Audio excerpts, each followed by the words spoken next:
Atochin mising chitab kolenjin inyoru logoiwekab emet en koindo kobun ketesiet nebo Kass TV nesomon logoiwechutok kwane Victor Korir. Ole kitounen tuiyet nekatestai en korik choton chebo Kass Neb Towers en Nairobi ole komiten koyoe tuyet minista nebo kimnotosiek en emetab Kenya Opiyo Wandayi ak minista noton nebo mung'aret nebo emetab Rwanda. Kasarta nekondoo siyet icheket koyonjinet netinye ak loiset nebo mwanik ak tuguk alak chebo oil petroleum products chebune emetab Kenya kotokyingei emet nebo Rwanda. Kinyoru ng'alalet netestai en nguni nebo Opiyo Wandayi. Commissioned by none other than His Excellency President.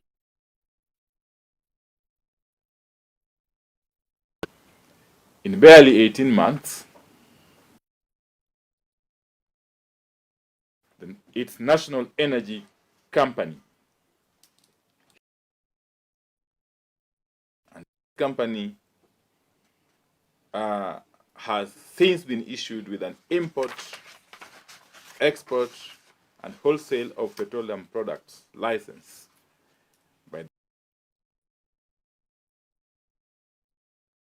authority, that is EPRA.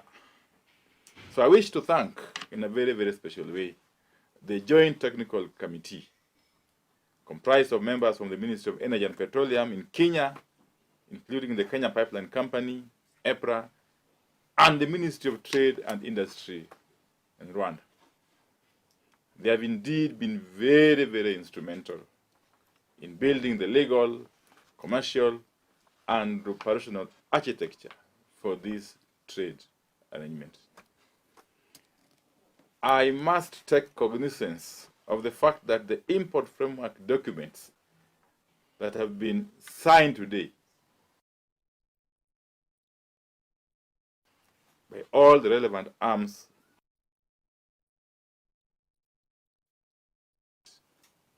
a process that much longer than initially anticipated. But here we are, finally. What we have signed today, ladies and gentlemen, is not just a legal framework, but a commitment by the Ministry of Energy and Petroleum and all agencies related to the petroleum subsector on our obligation, which is simple and firm.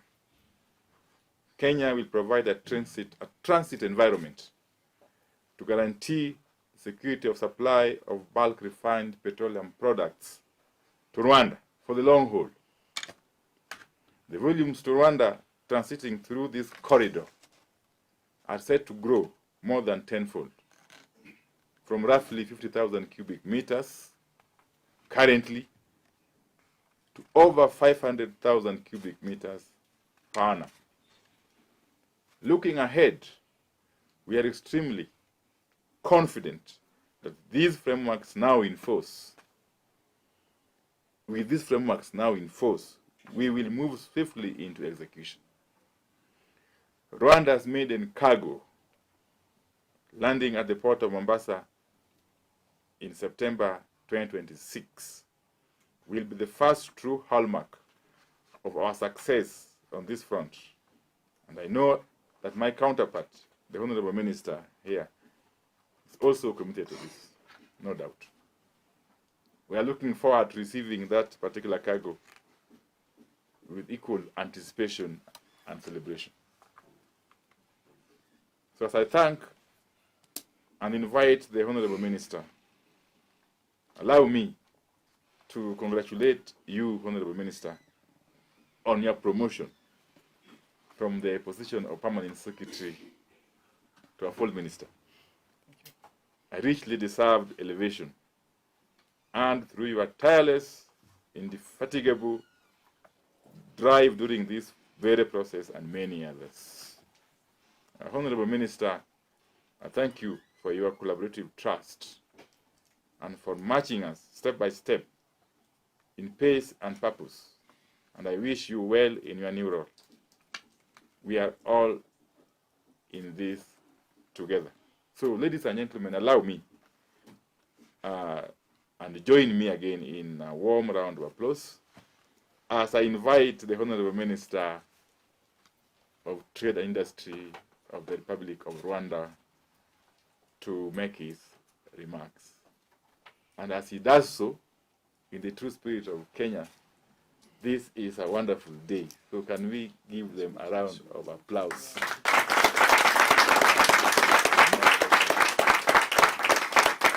Karibu sana Waziri. Waziri, Honorable Minister, Ministry of Energy and Petroleum of Kenya, maybe turn it like this. Honorable Minister, members of the media, good afternoon. It's a great pleasure to be here today and to witness and sign these very important legal and commercial instruments today. At the outset, let me first express my honor and privilege to be here and the gratitude of the government and the people of Rwanda for the hospitality and warmth with which we have been received, that we have received throughout this entire process. This all began with the visionary leadership of their excellencies, the President of the Republic of Rwanda, President Paul Kagame, and President William Samoei Ruto of Kenya, to be able to deepen our bonds, be able to deepen our commercial ties.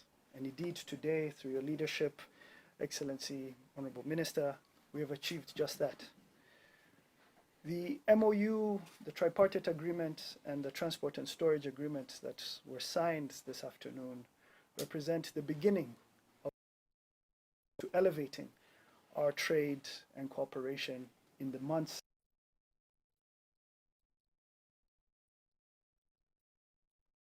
and to beginning our cooperation in months to come. Rwanda's intention has always been logistics processes, optimization.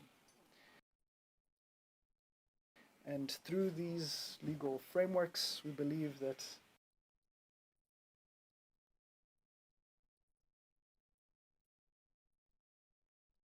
presented by the Kenya Pipeline Company and the regulator for having supported us. This framework further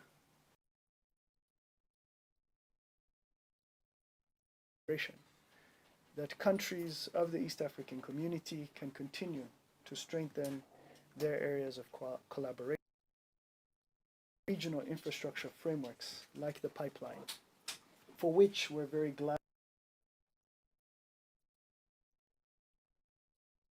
infrastructure.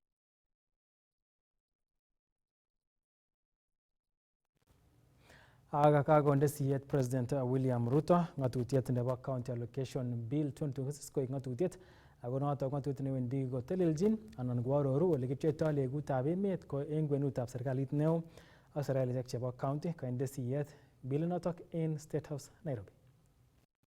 Year 2024-2025 and the balance be shared on the basis of a basic to present the vellum copies of the bill for your consideration and assent.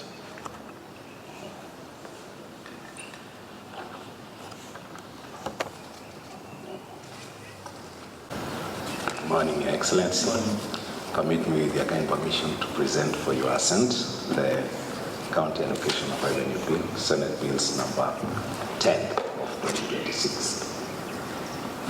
This is a bill that was introduced in the Senate by the Senator from Mandera County, Chairman of the Finance and Budget Committee of the Senate, Senator Ibrahim Ali Roba.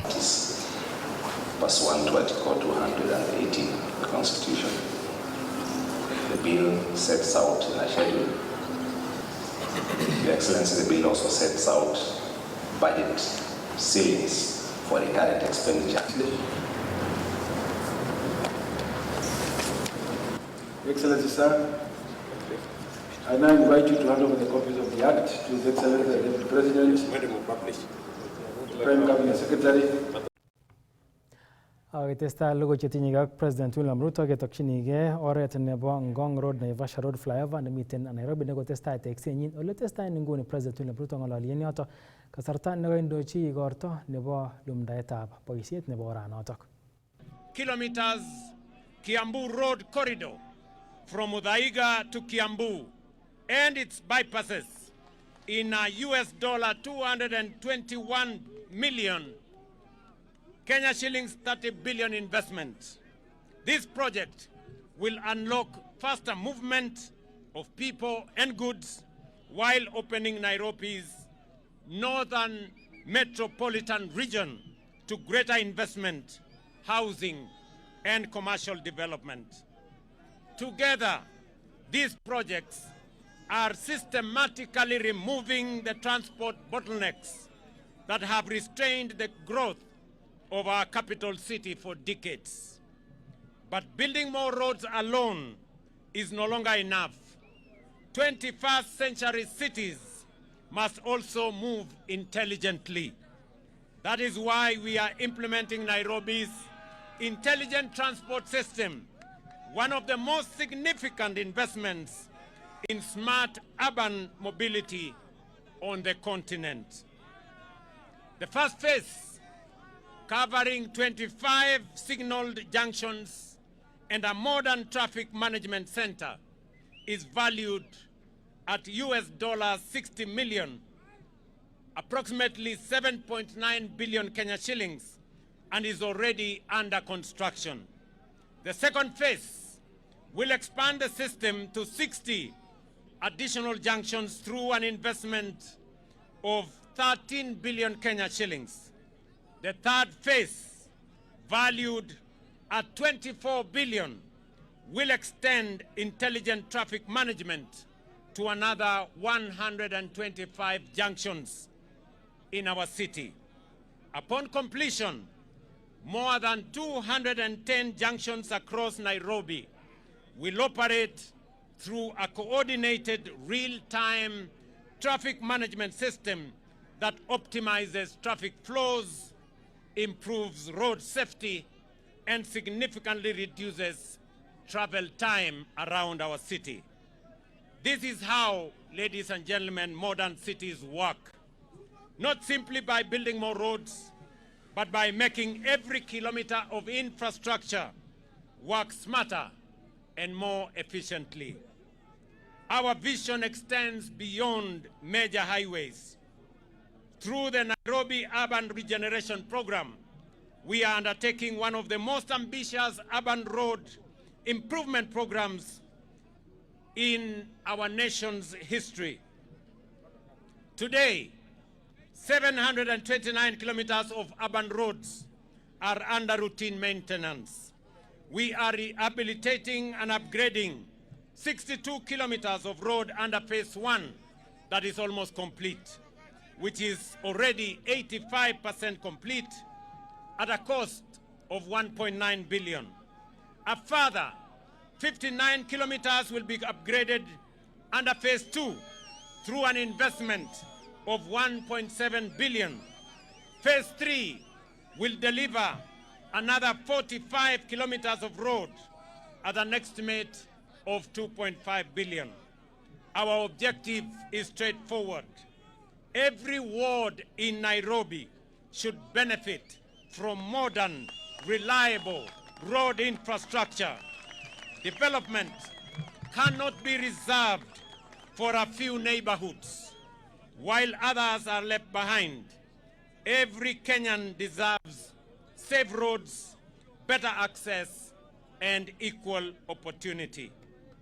We are equally strengthening Nairobi's resilience through a shillings 2 billion drainage improvement program that will reduce flooding and protect homes, businesses, and critical infrastructure during periods of heavy rainfall. And that program already has been agreed between the City of Nairobi and the Government of Kenya to make sure that that happens. Mobility is the foundation upon which modern cities are built. When transport is efficient, businesses become more competitive, investors gain confidence, and goods reach markets faster. Workers spend more time creating value than sitting in traffic. Families reclaim time that would otherwise be lost on the road. That is why these investments matter. They are not simply investments in roads. They are investments in economic growth, productivity, competitiveness, and a better quality of life in our city. We will continue building infrastructure that support enterprise, attract investments, and prepare Nairobi for the demands of a rapidly growing economy. We are determined to build a capital city that is efficient, that is connected, resilient, and globally competitive. A city worth of Kenya's place as an economic gateway to East Africa. I thank you very much for your attention. Asanteni sana. Nairobi hoye! Nairobi hoye! Mimi nimesoma hii taarifa wapi? Songa pale mbele.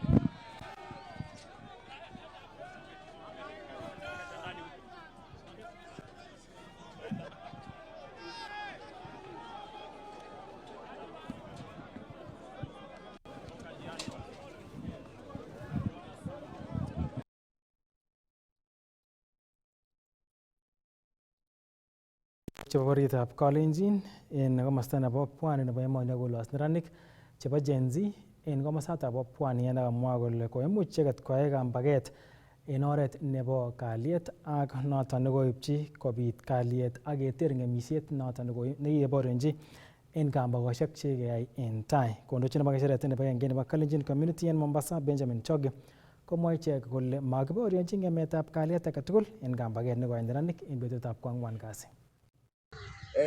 Tumekaa hapa ili tuweze kupongeza wananchi wote wa Kenya kwa sababu ya yale tuliweza kushuhudia siku mbili imepita on 25th, siku ya maandamano ya GNC. Honestly speaking, it was so good that Kenyans have decided to change their character. Wamekuwa watu wa kuheshimika na wamekuwa watu wa kutii sheria. Kwanza nataka nipongeze amani ambapo iliwekwa na Wakenya. Nataka nipongeze polisi wakiongozwa na IG. Kwa sababu mara ya kwanza tuliona IG akizunguka Kenya. Akizunguka kule Nairobi. Kutoka kwa station nyingine mpaka nyingine. Akaweka usalama, akaongoza wenzake kwa kuweka usalama. OCBDs ambao walitembea hapa Mombasa, tulikuwa na OCBD Chenulot ambaye alikuwa anatembea akiongoza watu pamoja na wale walikuwa wanaandamana. Kuna polisi wengine. Kuna OCBD wengine wengi na polisi wengine tuliwaona wakifanya kazi nzuri. Tunataka kuwapongeza na kuwapatia kongole kwa kazi nzuri. Kwa sababu ile kazi mnafanya inatuonyesha ya kwamba Kenya tumebadilika. Hiyo ni kwa section ya security. Congratulations na mfanye kazi nzuri namna hiyo. Hatujasikia mtu alikufa, hatujasikia mtu aliuawa na risasi, na hiyo ndio tunastahili kuhiga kama Kenya. Na tunastahili kupongeza watu wote ambao walikuwa wanasimamia security. Asanteni sana. Nyinyi vijana GNCs, you've transformed a lot of things in Kenya. Politically tumeweza kusonga mbele kama wa Kenya kwa sababu ya ile mwamko wenu ambao mmeleta. Tunashukuru sana kwa sababu Kenyans, we want to appreciate our youth and we want to encourage you to go forward and to take forward this initiative in the best way and in the interest of the communities. Kwa sababu kama jamii hatuwezi kaa kando, tunastahili kupongeza nyinyi wakati mnafanya kazi mzuri. Na pia tunataka ku request, tuliona mambo mengi hiyo wakati wa tarehe 25. Ile ilikuja juu zaidi ni opposition leaders. Ndugu yangu ambaye ni baba wetu, ambaye nilisaliwa akiwa kwa uongozi, Kalonzo Musyoka, James Orengo, ambaye nilimuona akipigania maneno ya multipartyism in Kenya, akiwa anatubwa juu ya lori, akiwa anatubwa kwa matrela ya gari ya polisi. Mpaka juzi nimemuona akishika wamama mikono, wamama wale ambao walipoteza watoto wameshikwa mikono na hao viongozi. Wakati serikali walianza kutawanyisha watu, waliwaja wamama wamesimama pale. How can you be so, hata sijui kusema namna gani, sitaki kuwaambia vibaya, lakini tulishangaa kama Wakenya. Na mimi nataka niwaombe Wakenya, hiyo iwe picha ya kuona ya kwamba hakuna kiongozi hata mwenye ako kwa serikali atakwambia atasimama na wewe wakati wote, atakuaja. Ya Gen Z ya mwaka huu imeset record ya kwamba sisi ni Wakenya. Damu ambayo iko katika damu yangu na damu ya ndugu yangu, awe anatoka katika tabaka mbalimbali, sote ni Wakenya. And the Gen Zs, they are teaching us a lesson, irrespective of tribe, origin, and where someone comes from. They are uniting the country, and they are speaking one language, kwamba they need change. I'm really congratulating the area county commissioner Mombasa. Yeye alitembea na waandamanaji kutoka pembe za ndovu, akapokea malalamishi yao, ambayo baadhi yale malalamishi ni yale ambayo serikali imeweka pesa ya kukompensate wale watoto ambao tulipoteza. Nafikiri hiyo ni kitu muhimu sana, sisi kama Wakenya tunajifunza. Chitab kolenjin choto kole kabeme tungo bangitesiet nebo Kass TV ne kasomonun kone Victor Korir amagun betut nemye.